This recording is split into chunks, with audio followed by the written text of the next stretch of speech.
ერთი პირია დაკავებული უწყვეტი საპროტესტო აქციის მონაწილეებთან ღამით მომხდარი დაპირისპირების შედეგად. დავით გრძელიძე რუსთაველის გამზირზე ცეცხლსასროლი იარაღით თანმხლებ პირებთან ერთად მივიდა, რასაც კონფლიქტი მოჰყვა.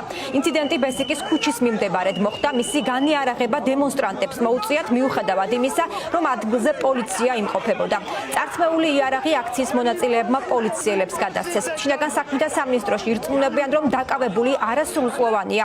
იარაღი კი სავარაუდოდ დემონსტრანტების თქმით, აგრესიული ახალგაზრდების ჯგუფი პარლამენტისკენ მიმავალ აქციამ მსვლელობას ფილარმონიის მიმდებარე ტერიტორიიდან აედევნა და გზად სიტყვიერ შეურაცხყოფას აყენებდა. ლიზი ვეკუა გვერდდება ახლა პირდაპირ ეთერში, რომელიც ამ თემაზე მუშაობს. ლიზი, რა არის ამ საქმეზე ცნობილი, ვინ არის დაკავებული და ვინ არიან ის პირები, რომლებიც მასთან ახლდნენ?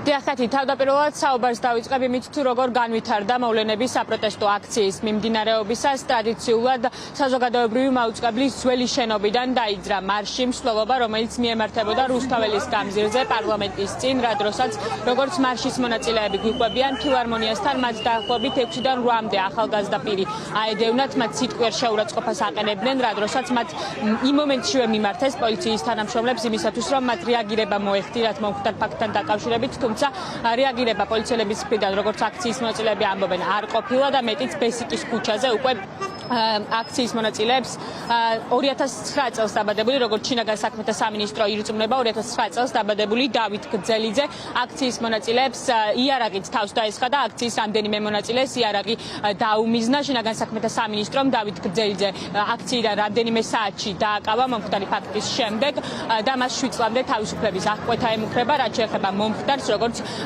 მარშის მონაწილეები გვიყვებიან, მას შემდეგ რაც დავით გრძელიძე მათ იარაღით დაემუქრა და დაუმიზნა, ლევან ჯობავამ აქციის ერთ-ერთმა მონაწილეამ შეძლო მისი განეიტრალება, მას იარაღი წაართვა და საპატრულო პოლიციას გადასცა. ამ ყველაფერთან დაკავშირებით მარშის მონაწილეების პოზიცია კი არის შემდეგნაირი. ისინი თვლიან, რომ ქართული ოცნება ახლა აგრძელებს მელიქიშვილის გამზირზე დაწყებულ ამბავს და ცდილობს აქციის მონაწილეების დაშინებას, ასევე პროტესტის მონაწილეების დისკრედიტაციას და მათ თავდამსხმელებად წარმოჩენას.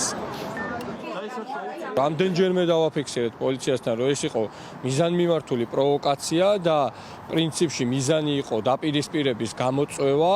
ეს უკვე არის სერია პრინციპში ქართული ოცნების მხრიდან ჩვენი მარშის და მთლიანად პროტესტის მისამართით და მიზანი არის, რომ ჩვენ წარმოგვაჩინონ როგორც მარგინალებად, როგორც რაღაცა არაადამიანებად, არანაირი მოლოდინი არ გვაქვს, რომ რაიმე ტიპის პასუხისმგებლობა ამ ადამიანებისადმი დადგება.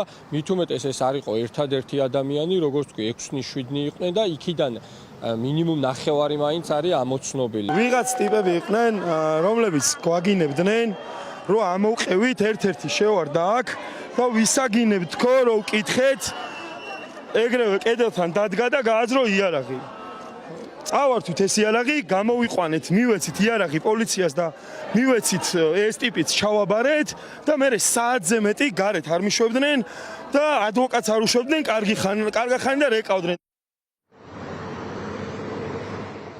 მას შემდეგაც ლევან ჯობავამ შეძლო და დავით გრძელიძეს იარაღი წაართვა, საპატრულო პოლიციას გადასცა. ამის შემდეგ საპატრულო პოლიციამ თავად ეს პირი შეიყვანა გამოსაკითხად კაფეში, სადაც არ უშვებდნენ ადვოკატს დაახლოებით 1 საათის განმავლობაში და როგორც ადვოკატი გიორგი ტაპატაძე ამბობს ჩვენთან საუბრისას, ამ დროს დაირგვა მისი დაცვის ქვეშ მყოფის ლევან ჯობავას უფლებები, რადგან მას აქვს იმის უფლება, რომ ნებაყოფლობით მოითხოვოს დაკითხვა მომხდართან დაკავშირებით. სწორედ ამიტომ ლევან ჯობავამ და მისმა უფლებადამცველმა გადაწყვიტეს, რომ ისინი მაგისტრატ მოსამართლესთან დაიკითხებიან და აქ გააცნობენ მათ თუ როგორ მიმდინარეობდა მოვლენების საპროტესტო აქციაზე.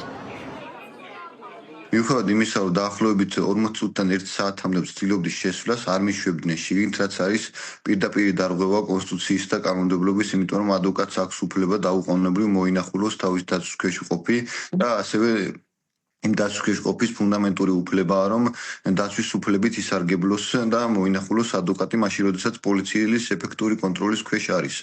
მათ რა თქმა უნდა არ ქონდათ უფლება რომ ამდენი ხნის განმავლობაში პირი ყავდათ ფაქტობრივ დაკავებაში გამოკითხვა არის ნებაყოფლობითი არ შეიძლება გამოკითხვა აიძულო გამოკითხვაში მონაწილეობა აიძულო ადამიანს ამიტომ ეს ქმედება პოლიციის მხრიდან არ იყო კანონთან შესაბამისი და როდესაც შევედი ეს განუმარტე მათ და უთხარი რომ მზად ვართ თანამშრომლობისთვის ოღონდ სასამართლოში მისცემენ ეს ადამიანები ჩვენებას ახლა საინტერესოა წარუდგენენ თუ არა ბრალს 16 წლის მოზარდს, რომელიც აქციის მონაწილეებს იარაღით თავს დაესხა, მას 7 წლამდე თავისუფლების აღკვეთა ემუქრება ამ ყველაფრის გამო და ასევე საინტერესოა თუ როდის დაიბარებენ ლევან ჯობავას მაგისტრატ მოსამართლესთან. ჩვენ გიყვებოდით, რომ აქციის მონაწილეებს 6-დან 8-მდე ახალგაზრდა პირი დაესხა თავს. ვარკვევთ ამ ადამიანების შესახებაც და უფრო მეც შემდეგ გამოშვებებში მოგიყვებით.